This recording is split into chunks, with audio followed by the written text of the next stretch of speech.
소셜 미디어에 이런 글이 떠 있다고 한번 생각해 보시길 바랍니다.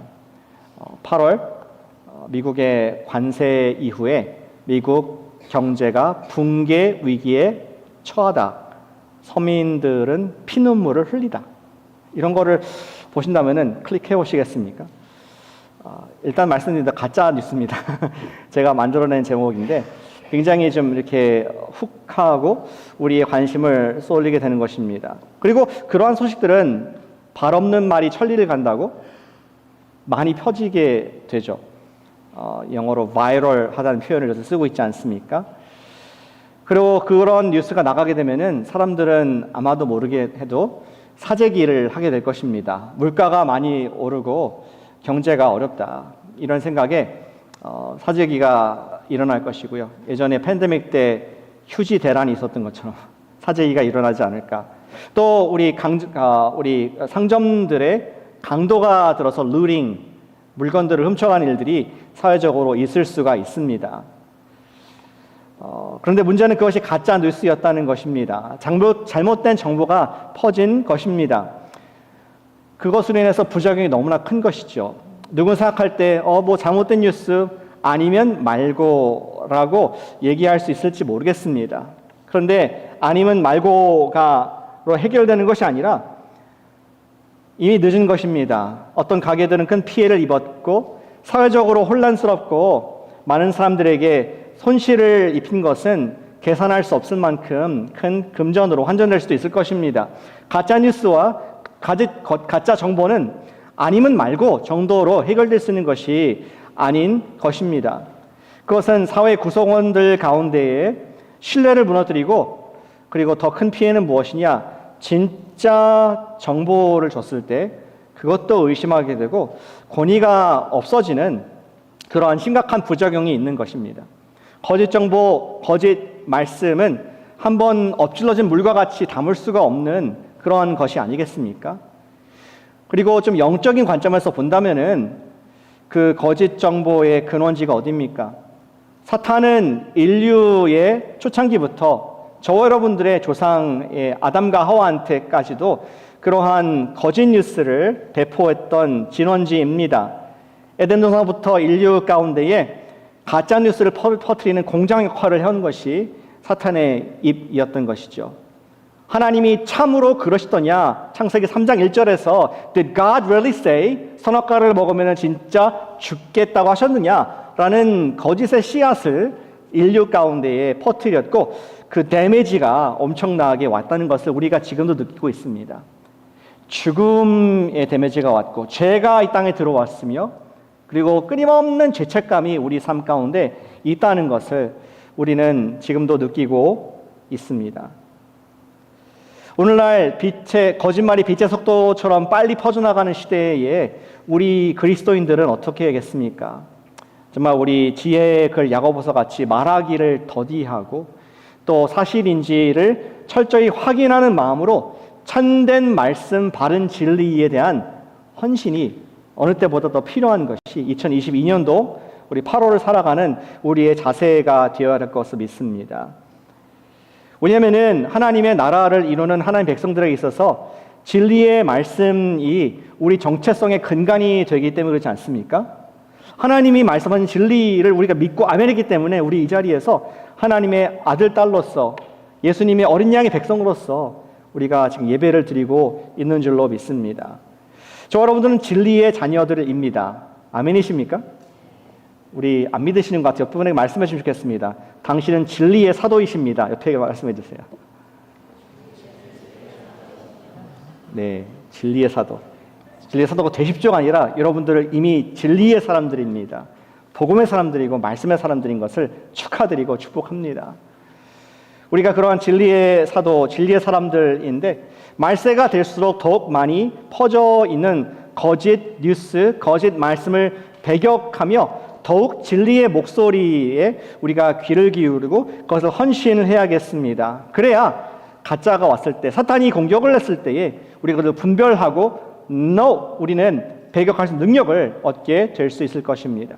오늘 우리 끝까지 충성 시리즈의 세 번째 말씀은 어떻게 그리고 왜 우리가 말씀에 충성해야 될까? 말씀 무엇입니까? 하나님의 말씀에 우리가 충성할 이유가 무엇인가라고 여러분 주보에 오늘 말씀의 질문을 적어 드렸습니다.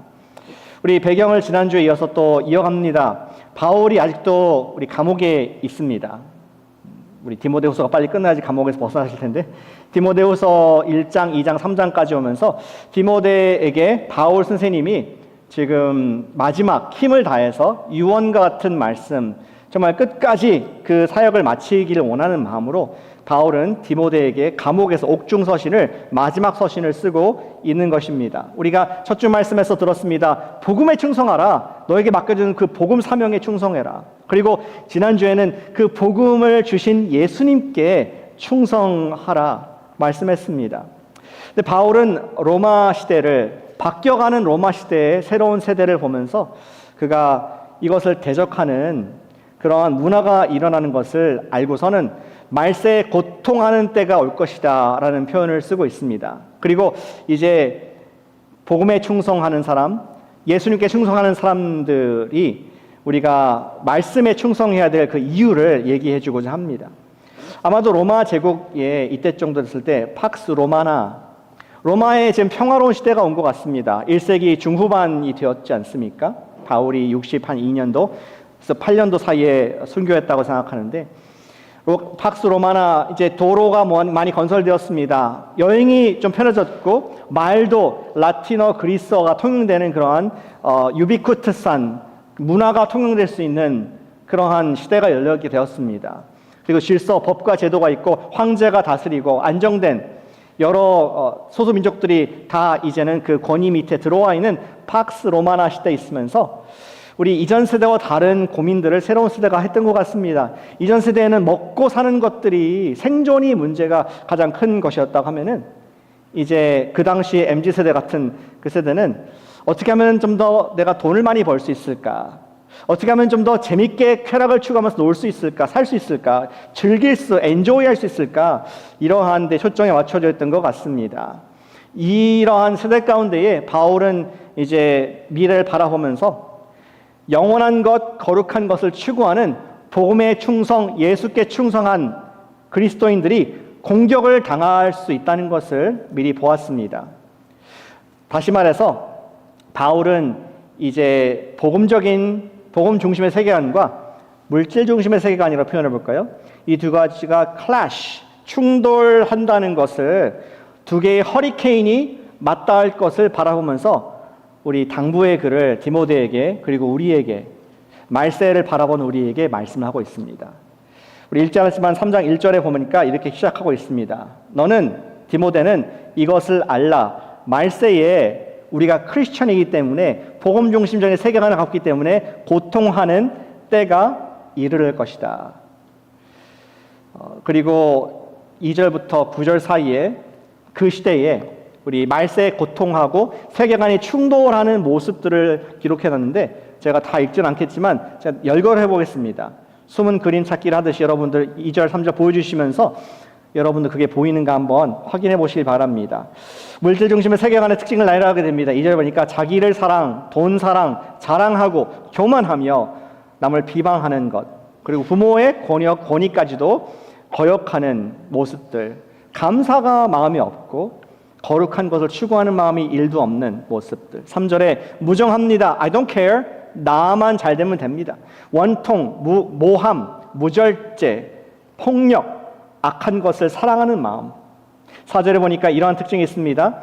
배신하고 1초도 못 기다리는 조급함이 있으며 자만, 쾌락을 사랑합니다. 5절에 보니까 껍데기 경건, 교회는 다르고 종교 생활은 하지만 껍데기인 뿌립니다. 6절에 성적으로 타락했고요.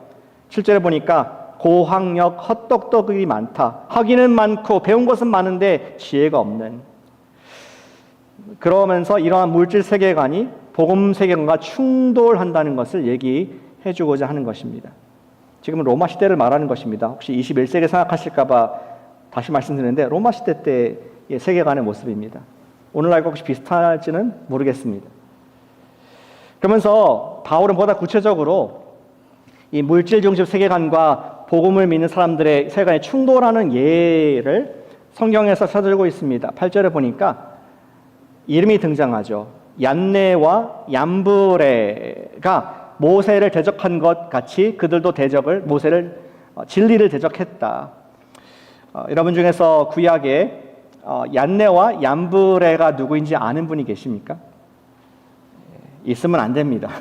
구약에 등장하지 않는 이름들입니다. 그런데 그 당시 유대인들은 이 이름들 너무 잘 알고 있었습니다. 유다의 전통에 의해서 전승에 의해서 알고 있었습니다. 마치 단군 신화에 등장하는 우리 한국 사람이 다 알고 있던 단군의 환웅과 이런 웅녀 이런 이름들 같이 다 알고 있는 이름이었습니다.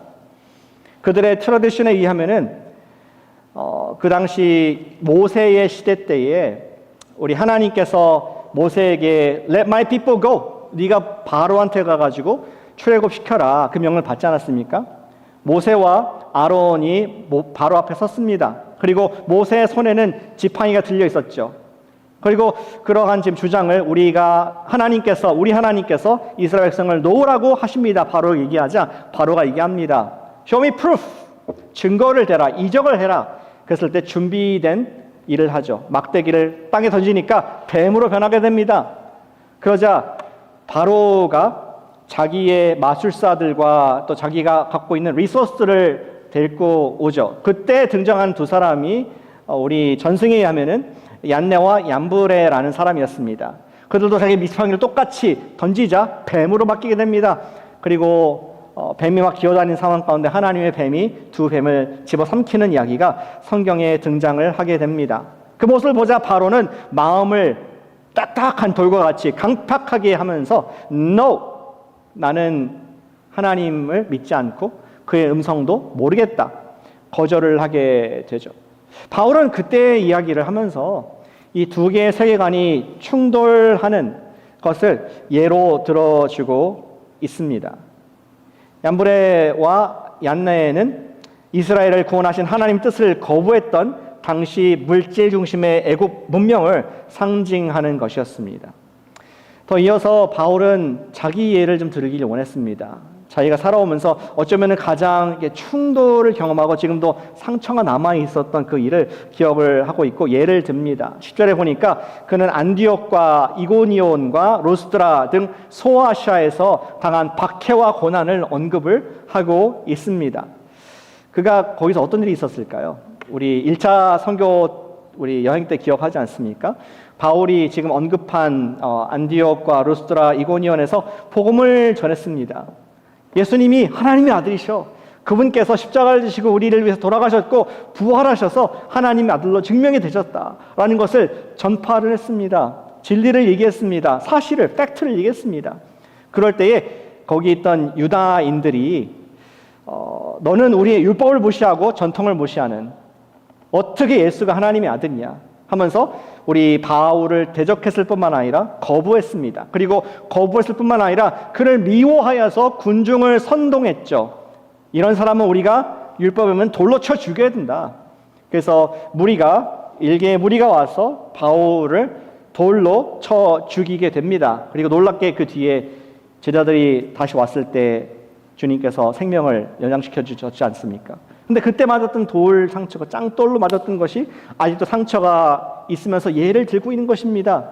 그러면서 바울이 하고 싶었던 말은 무엇입니까? 12절 말씀입니다. 12절 말씀 같이 한번 읽어보실까요? 같이 읽겠습니다. 시작. 무릇 그리스도 예수 안에서 경건하게 살고자 하는 자는 박해를 받으리라. 세계관이 충돌할 수밖에 없다. 우리가 예수님 믿고 복음 믿고 그렇게 그리스도인으로 산다 그러면은 물질 중심의 세계관을 갖고 있는 세상에 의해서 우리는 박해를 받고 상함을 입을 수밖에 없다. 이런 얘기를 들으시면은 감이 오십니까? 나도 정말 복음 때문에 돌 맞아 봤는데 불이익을 당해봤는데 감옥에 갔는데 이런 분들은 오늘 21세기 미국에서 없으실 걸로 압니다. 축복이죠. 오늘날에는 개인의 표현의 자유, 종교의 자유라는 법의 보호를 받으면서 현대 민주주의 사회에 살면서 우리는 예수님 믿고 복음을 믿는다고 해서 돌에 맞거나 어떠한 인격적인 불이익을 직접적으로 당하지는 않을 것입니다. 할렐루야. 그러나 mistake not. 여전히 사탄이라는 그 원시의 동산에서부터 거짓을 유포했던 공장 역할을 했던 사탄은 계속해서 교묘하게 거짓말로 영향력을 펼치고 있는 세상인 것이 사실인 것을 바울은 여전히 알고 있었습니다. 그래서 세상은 끊임없이 우리의 가치관이 세상의 그것과 같아지도록 애쓰는 것이죠. 같아지도록 문화적인, 사회적인, 때론 법적인 프레셔를 주면서 우리를 어렵게 할 때가 있습니다. 그것이 로마서 12장 2절에 있는 잘 아시는 말씀입니다. 12장 2절 말씀도 같이 한번 읽어보실까요? 하나님 말씀 같이 읽는 시간이 참 좋습니다. 같이 읽어보겠습니다. 시작. 너희는 이 세대를 본받지 말고 오직 마음을 새롭게 함으로 변화를 받아 하나님의 선하시고 기뻐하시고 온전하신 뜻이 무엇인지 분별하도록 하라. 첫 번째 프레이즈에 좀 집중해 보시기 바랍니다. 너희는 이 세대를 본받지 말고 Do not be conformed to this world. 같다, formed, 형태. 이 세상과 같은 형태를 취하지 말라. 바울은 그의 로마서에 그래서 우리에게 당부를 하고 있습니다. 본받지 말라. 여기서 본을 받다는 것은 어떠한 몰드, 형틀을 말하는 것입니다. 우리 어릴 때 플레이도를 갖고 놀지 않습니까? 여러분들은 플레이도를 장난감 찰흙을 가지고 논 기억이 있을 겁니다. 손으로 비비면은 쭉 길어지면서 뱀이 또 되기도 하고요. 또 그 쭉 길게 만든 거 가지고 돌돌돌 감으면은 그릇으로 또 빚기도 하고 그런 플레이도가 있습니다. 그리고 그 플레이도의 키트에 보면은 이러한 플라스틱 틀이 있죠. 거기서 플레이도를 넣고 틀을 꾹 누르면은 새가 되기도 하고 새 모양, 꾹 누르면은 쿠키가 나오기도 하고 또 꾹 누르면은 공룡도 나오고. 별로 좋은 유년기를 안 보내신 것 같아요. 잘 공감이 안 되시나? 어쨌든 이해하실 겁니다. 뭐 진흙에서 하실 수도 있고 아니면 바닷가에서 모래 흙장난 하실 수도 있을 것입니다. 세상은 우리의 생각을 그들이 갖고 있는 가치관이라는 틀에 꾹 우리의 생각을 누르고 있는 모습을 바울이 로마서 12장 2절에서 말씀을 하고 있다는 그 말씀을 드리고 있는 것입니다. 하지만 하나님께서 저와 여러분들 창조하셨을 때 우리의 이 생각과 가치관이 어떠한 틀에 들어가도록 우리를 만드신 것은 아닙니다. 우리의 생각은 그런 틀에 갇힐 수 없습니다. 하나님께서 우리를 그분의 형상을 따라 만드셨다는 것은 하나님의 영을 가진 존재로서 창의성, 크리에이티비티를 가지고 또 우리에게 주신 기프트를 가지고 마음껏 우리 자신을 표현할 수 있도록 하신 것이 하나님의 창조의 섭리인 줄로 믿습니다. 하지만 이 세상에 살면서 우리는 물질 중심적인 가치관에 꾹 눌리면서 우리의 마음과 생각이 나도 모르게 그 틀과 비슷해져 가는 것을 우리 중에 누구도 예외 없이 경험을 하고 있습니다. 비록 사탄은 로마 콜로세움에서 우리를 공격하는 것은 아니지만 여전히 똑같은 그 근본 정신, 우리 복음 중심적인 세계관에 대적하는 거짓의 세계관, 세계에 없어질 것을 영원한 것처럼 추구하는 그런 물질 중심 세계관으로 꾹 누르는 전략은 여전히 똑같습니다. 지난주 유스 PTA 이제 갔었습니다. 우리 유스를 너무 사랑해서. 전 자녀가 유스는 아니지만. 근데 사역자님이 지적하신 한 가지 팩트가 좀 제 마음에 울림이 되었습니다. 그분은 말하기를 왜 유스 부모님들은 이제 유스가 딱 되면은 6학년, 7학년 되면은 왜 모든 내 자녀가 하버드를 가야 될 것처럼 생각을 하느냐. 그 생각이 어디서 왔는가. 그러한 질문을 했습니다. 사실 하버드가 모두에게 맞는 학교도 아니고 또 최고의 탁월한 학교도 아닙니다. 그런데 우리는 뭔가 제일 좋은 학교 하면은 그냥 일단 딱 떠오르는 것이 하버드 내지는 아이비리그인 학교들을 떠오르는 것이 그 이유가 무엇일까? 그리고 또 그러한 것을 마케팅을 하면서 왜 이렇게 하버드 학원이 많을까? 뭐 이러한 생각을 하게 됩니다. 그 이유는 간단하지 않습니까? 탁월함의 상징이라는 브랜드 이미지가 우리 마음속에 나도 모르게 내가 학교에서 배운 것도 아니고 누가 정말 나한테 강요한 것도 아닌데 꼭 생각에 눌려가지고 가장 좋은 학교 하버드. 이러한 브랜딩이 각인되어 있는 것을 경험을 하고 있습니다. 또 그런 질문도 했던 것 같아요. 어릴 때 너는 커서 뭐가 될래? 그런 질문을 합니다. 요즘 아이들한테 너 커가 뭐가 될래 하면 어떻게 대답을 할까요?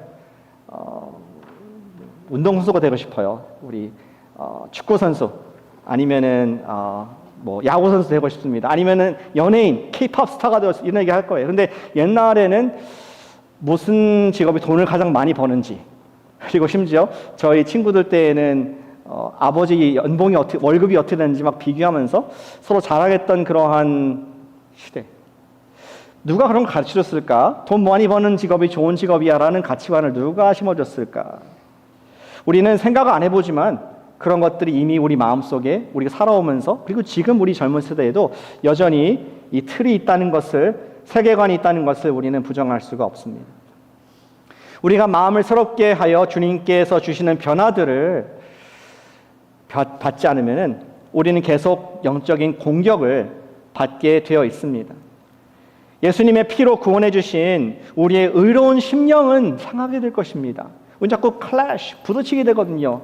영원한 삶을 추구하는, 그리고 거룩하고 가치 있고 선한 일을 추구한 여러분들과 세상에서 너가 최고야, 너가 하는 모든 것들이 맞고 뭐 진리는 상대적이야 라는 말과 충돌될 수밖에 없습니다.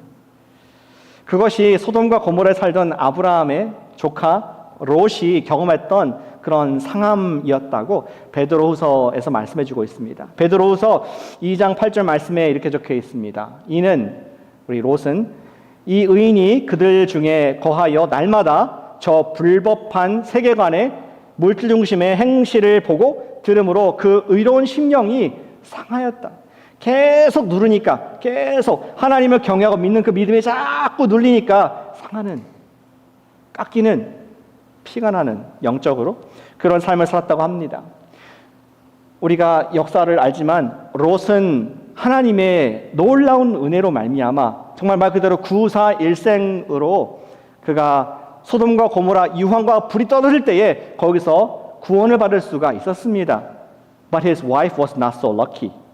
그녀는 계속 그 세계관에 있으면서 미련을 두고 뒤를 돌아보다가 그녀가 소금 기둥이 되었다는 것을 우리 2주, 3주 전에 바벨론의 이야기에서 들었던 기억이 납니다. 우리가 진리의 하나님 말씀에 충성할 이유는 무엇입니까? 세상의 말씀에 의해서 상하지 않기 위해서 우리는 거짓이 아닌 진리의 말씀에 창념하고 거하고 충성하실 수 있기를, 그리고 헌신하실 수 있기를 축복합니다. 이렇게 적용을 했으면 좋겠습니다. 머리를 보호하시기를 축복합니다. 우리 옆에 분에게 사랑하는 마음으로 해주실까요? 머리를 잘 보호합시다. 이렇게 얘기해 주세요. 머리를 잘 보호하시기 바랍니다. 요즘 보니까 머리를 보호하는 헬멧이 참 많습니다. 모든 게 다 있는 것 같아요. 우리 자전거 탈 때 헬멧이 필요합니다. 왜 그렇습니까? 넘어져서 다치면 안 되잖아요. 머리는 소중하니까. 여러분들 머리는 소중하고 우리의 머리는 소중하기 때문에 다른 건 몰라도 헬멧은 씁니다. 오토바이도 마찬가지입니다. 고속으로 달리는 자동차 같은 오토바이에서는 헬멧을 필수로 써야 합니다. 그리고 야구 경기할 때도 배팅 헬멧이 필요하죠. 그 강력한 공이 날아올 때 피할 수도 없을 만큼 빠르기 때문에 이 소중한 머리를 보호하기 위해서 야구 헬멧이 있습니다. 제가 보니까 심지어 스카이다이빙 하는 분들도 헬멧을 쓰더라고요. 물론 공기 저항을 때문에 쓰는 건 아니지만 혹시 잘못된 지점에 낙하하고 또 머리를 다칠까 봐 다른 건 몰라도 다른 데도 보호하겠지만 머리에 이 보호 장비를 하는 것을 우리는 알고 있습니다. 머리는 소중하기 때문에 우리는 각종 취미나 운동을 할 때 반드시 머리를 보호해야 하는 것입니다. 마찬가지로 하나님께서 우리에게 구원의 투구를 주셨습니다. 우리는 그 구원의 투구를 통하여서 사탄의 공격을, 사탄의 생각을, 사탄의 세계관을 막는 역할을, 방패를 우리에게 성령님께서 주신 줄 믿습니다.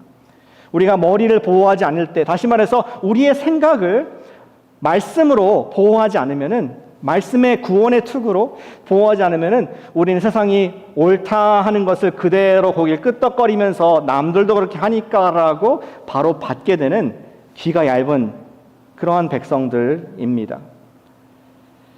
세상이 원하는 형틀에 우리 인생이 들어가게 되고 자신도 모르는 그러한 상황에 들어갈 수가 있습니다. 우리 에베소서 6장 17절 말씀이 구원의 투구에 대한 말씀인데요. 제가 우리 보다가 맥스 루케이도 목사님이 인용하신 그러한 성경 버전을 좀 생각해 보게 됐습니다. TPT라는 성경 번역인데요. 2020년도에 나왔습니다. The Passion Translation이라고 해가지고 조금 더 하나님의 마음을 담은 이런 좀 역동적인 감정적인 언어로 쓴 그런 성경 버전인데 이렇게 표현하고 있습니다. Embrace the power of salvation's full deliverance like a helmet to protect your thoughts from lies. 동사가 두 개 있죠. Embrace, protect. 말씀을 머리에 담으라, 포옹하라. 구원의 투구 역할은 무엇이냐? 말씀을 우리 머리에 담고 있는 그릇이라고 말씀하고 있습니다. 그리고 또 protect, 우리의 생각을 거짓, lies로부터 우리를 막도록 하는 그런 보호 장비가 구원의 투구이다라는 그런 멋진 번역을 한 것을 보게 됩니다. 말씀에 충성한다는 것은 우리의 생각을 보호한다는 것입니다. 여러분들 생각을 매일 보호하고 계십니까? 그렇다면 구원의 투구, 복음의 투구를 소중히 여겨야겠습니다. 그것은 우리의 소중한 영적인 생명과 관계된 일인 것을 우리 기억하길 원합니다. 우리 말씀에 충성될 이유는 물질적인 세계관이 우리를 공격하고 우리를 상하게 하기 때문에 말씀에, 진리의 말씀, 하나님의 영원히 불변한 말씀에 충성하실 수 있는 우리가 되기를 축복합니다. 사도 바울은 두 번째 우리가 말씀에 충성해야 될 이유를 보다 좀 실질적으로 얘기를 해주고 있습니다. 성경 말씀은 복음을 살아낼 능력을 갖추게 한다고 말씀해 주고 있습니다. 같이 해주시면 감사하겠습니다. 말씀은 복음을 살아낼 능력을 준다. 복음을 살아낼 능력을 준다. 하나님의 사람이 복음적인 세계관을 갖고 보호를 받기 위해서 하나님 말씀으로 우리 머리를 감싸야 하는 것입니다. 근데 바울은 더 이제 시프트 기어해서 더 나아가서 우리가 그냥 디펜스가 아니라 오펜스용 장비가 또 말씀이다 얘기합니다. 말씀 우리가 생각을 보호하는 기능 이상으로 우리의 생각을 transform, 변화시켜서 내가 세상에 갖고 있던 잘못된 세상에 준 거짓말을 바꾸어서 선한 능력을 행할 도구를 제공하는 것이 하나님 말씀이다라고 14절, 15절, 16절 말씀해 주고 있습니다. 14절 보니까 배우고 확신한 일에 거하라라고 지금 바울이 디모데에게 얘기를 해주고 있습니다. 그리고 그 말씀은 어려서부터 성경을 알았나니 확신한 것은 성경 말씀이라는 것을 clarify 했죠. 사도 바울은 디모데에게 그가 지금까지 배우고 알아온 하나님 말씀을 계속해서 소중히 여기고 그 속에 거하라, remain, continue 그 말씀을 떠나지 말고 계속 묵상하고 계속 먹으라라는 명령을 하고 있습니다. 그러면서 성경 말씀이 중요한 두 가지 이유, two reasons를 성경 말씀의 기능을 명쾌하게 말씀해 주고 있습니다. 전 사도 바울이 좋아요. 굉장히 논리적이고 뭐 첫째, 둘째 이런 거 많이 있습니다. 물론 여러분 성경이 보이진 않지만 논리가 있습니다. 첫 번째 성경 기능, 두 번째 성경 기능은 두 단어로 각각 한 단어씩 이렇게 언급될 수 있겠습니다. 같이 한번 따라 주실까요? 첫 번째 성경의 기능은 gospel입니다. gospel. 같이 읽으세요. gospel. 두 번째 성경의 기능은 life입니다. life. 그래서 gospel, life. 어디서 많이 들어보지 않았습니까? 첫 번째는 gospel입니다. 성경의 기능은 gospel, 구원을 주는 하나님의 능력입니다. 말씀을 통해서 영원한 생명, 구원을 얻게 된다고 15절 말씀에서 기록해 주고 있습니다. 다시 돌아가 보니까 능히 너로 하여금 그리스도 예수 안에 있는 믿음으로 말미암아 구원에 이르는 지혜가 있는 것이 네가 어려서부터 알고 있던 성경이다. 성경의 first 역할, 우리 주신 이유가 무엇이냐? 진리의 말씀을 주신 이유가 저와 여러분들의 구원인 줄로 믿습니다. gospel, 복음을 위해서 주셨습니다. 저는 성경 말씀이 구원의 책이다. The Book of Salvation, Book of Gospel이라는 것이 그 옛날 우리 믿음의 선조 이야기로 연결이 됩니다. 너무 쉽게 이해할 수 있을 것 같습니다. 1800년도 말에 몇 번 언급했지만 우리나라 최초의 개신교 선교사님으로 오신 외국 선교사님이 오신 분이 우리 로버트 저메인 토머스 선교사님이셨습니다. 그분은 대동강변을 쭉 제너럴 셜먼호를 타고 올라왔죠. 상선을 타고 올라왔습니다. 그런데 그 당시에 흥선 대원군의 쇄국전투로 말미암아 그 배가 공격을 당하고 또 불에 타게 되는 것을 여러분 아실 것입니다.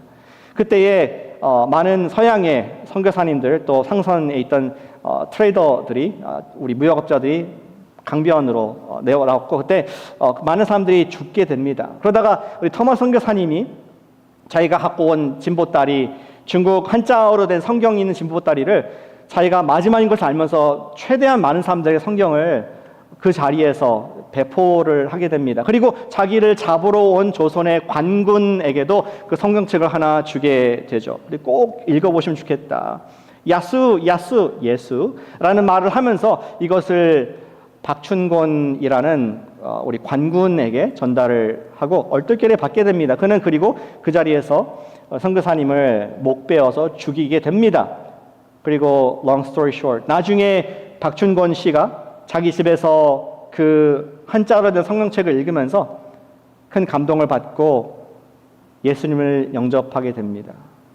그리고 교회사에 보니까 그는 평양의 영수, 교회 영수, 그 당시 영수라는 말을 썼는데 장로가 되어서 또 교회를 세우고 기독교를 전파하는 그런 하나님의 사람으로 쓰였다는 것을 역사가 말씀해 주고 있습니다.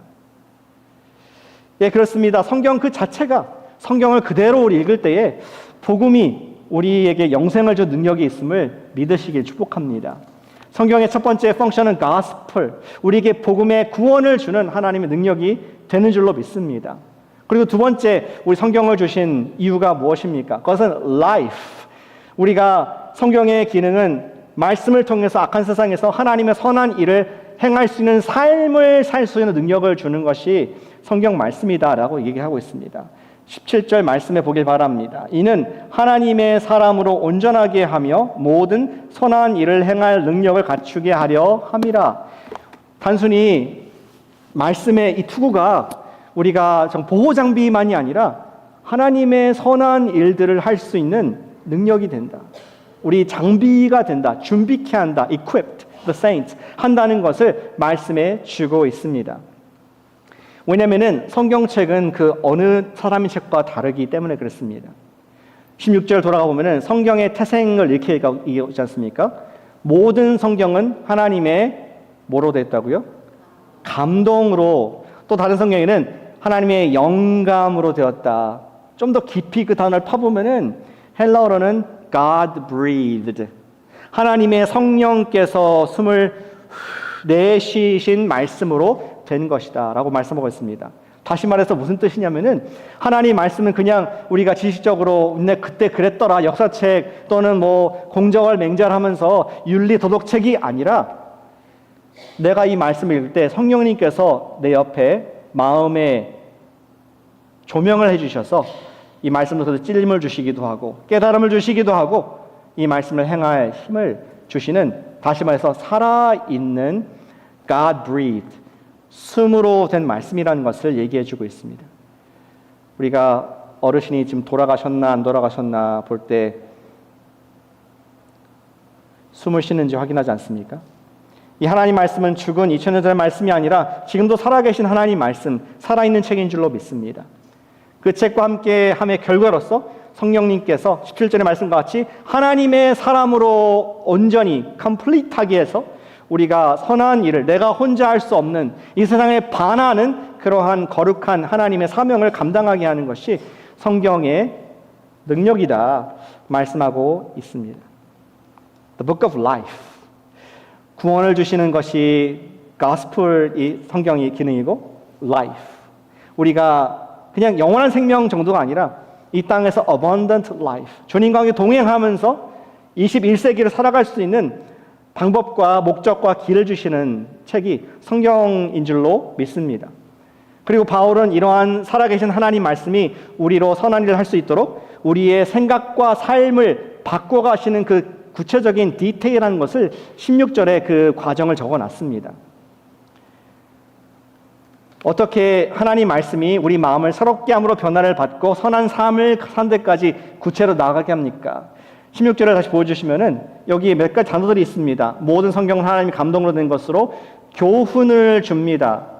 우리에게 하나님의 말씀의 그 컨텐츠가 뭔지 gospel teaching, 말씀을 지식적으로 아는 단계입니다. 말씀을 읽으면서 옛날에 이스라엘 백성도 그랬구나. 바울이 어쩌고 예수님이 어쩌고 교회가 어떻겠고 우리가 지식을 아는 과정이 있습니다. 교훈을 줍니다.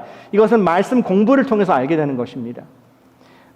저는 이제 당연히 목회자니까 신학교 과정을 통해서 각종 과목을 들으면서 여러 가지 교훈들을 말씀들을 배울 수 있는 은혜가 있었습니다. 성경을 지식적으로 알기 위해서 퀴즈도 봅니다. 매일 퀴즈를 보고 단어 시험 보고 헬라어, 히브리어. 또 이제 학기 말 시험, 그다음에 리포트 이런 것들을 다 쓰게 됩니다. 그리고 학위를 받음으로써 교훈을 얻게 되었습니다. 물론 그 전에 주일학교 다녔고 계속 또 우리 성경 공부도 했습니다. 성도님들께서는 어떤 과정을 통해서 교훈을 지금 right now 얻고 계십니까? 얼마나 말씀을 아는 일에 체계적으로 노력을 하고 계십니까? 일주일에 한 번 설교를 듣는 것으로 충분할까요? 아마 영양실조 걸려서 영적으로 배고파 죽으실지 모르겠습니다. 불가능합니다. 교회에서 그렇기 때문에 성경 훈련 프로그램 가스펠 라이프가 매 학기 제공되고 있는 것도 그런 이유입니다. 가스펠 라이프가 그냥 의미 없이 지은 단어가 아닙니다. 아시겠죠? 하나님 말씀을 정말 전달하는 우리 교훈을 받기 위한 도구로서 우리 교회에서 정말 우리 마음을 작정하고 말씀에 헌신된 노력이 사실은 가스펠 라이프, 귀한 교사님들과 우리 반원 학생들의 모습입니다. 하나님 말씀을 우리가 어떻게 삶 속에서 선한 영역까지 갈 수 있습니까? 첫 번째는 교훈을 받는 것입니다. 그리고 다음에는 책망과 바르게 함을 하나 묻겠습니다. 책망과 바르게 함, rebuke and correction. 말씀을 읽을 때에 바르게 함과 교정함이 있다는 것입니다. 말씀을 우리 마음에 비추어 illuminate 해볼 때 말씀의 고침을 받는 과정이 있습니다. 저는 또 이제 살아오면서 아직 젊지만 근데 허리가 약간 굽어 있다는 것을 제가 알게 되었습니다. 약간 굽어 있고 또 지금 통증이 가끔씩 있다는 것을 알게 되었습니다. 그러다가 수년 전에 어떤 성도님께서 이제 새 매트리스를 이렇게 주고 가셨어요. 그 전까지는 유학하면서 또 그냥 바쁘게 살면서 누가 준 매트리스 하면서 이렇게 자왔는데 새 매트리스 자니까 허리가 아프더라고요. 그 전에 매트리스들은 이렇게 오래되면 이렇게 가운데가 꺼지지 않습니까? 허리가 쑥 들어가가지고 거기에 내 허리가 이제 적응이 되는데 새 매트리스를 이렇게 거기에 누우니까 약간 찌릿찌릿하고 아프더라고요. 근데 그 기분 좋은 통증 있지 않습니까? 뭔가 좀 시원한 통증. 매일 밤마다 자다 보니까 아프서 잘 못 잘 때도 있었지만 그런데 계속 자다가 보니까 허리가 점점 좋아지는 것을 느끼게 되었습니다. 새 침대에서 자니까 허리가 곧게 펴지는구나. 좋은 침대에 주무시기를 축복합니다. 제품 알아서 선택하시고 바로 그것이 책망과 바르게 함의 의미입니다. 내 생각을 하나님의 말씀에 이렇게 내가 대고 매일매일 묵상하고 살 때에 내 속에 좀 고르지 못하고 굽어진 생각들, 나도 몰랐던 하나님 기뻐하시는 생각들이 찔림이 됩니다. 아픕니다. 거룩한 아픔. 어떤 하나님께 막 책망받고 혼나는 그런 아픔이 아니라 내가 뭔가 잘못되었다는 것에 대한 그러한 통증이 오게 됩니다. 그리고 거기서 끝나는 것이 아니라 바르게 함, 계속 그 말씀 가운데에 창념하면서 거하면서 창념할 때에 조금씩 우리 삶이 고다지고 거룩해진다는 과정을 기록하고 있는 것입니다. 따라 성령님께서 말씀을 통해 책망이 있을 때에 약간 찔리고 하나님께 용서하는 기도로 끝나면 안 되겠습니다. 삶의 U-turn, 변화가 있을 수 있어야겠습니다. 그것이 마지막입니다. 바르게 함과 의로 교육하기에 유익하다. 의로 교육하기에 유익하다는 것을 저는 거룩한 삶의 연습이라고 표현해 보고 싶습니다. Holy Life를 연습하는 것. 말씀의 궁극적인 목표는 하나님이 이런 분이시구나. 내가 좀 이렇게 살면 안 되겠다. 깨달음에 끝나는 것이 목적이 아닙니다. 말씀의 궁극적인 목표는 의로운 삶, 거룩한 삶, 똑바로 걸을 수 있는 그러한 삶. 그것을 살아가게 되는 것입니다. Life, abundant life. 그것을 위해서 내가 깨닫고 회개하는 적용이 있어야겠습니다. 그런데 우리는 혼자 말씀을 적용하는 것에는 한계가 있습니다. 게으르기 때문에, 영적으로 안일하기 때문에, 아무도 안 보기 때문에. 내가 적용할 말씀을 나눌 수 있는 공동체가 필요합니다.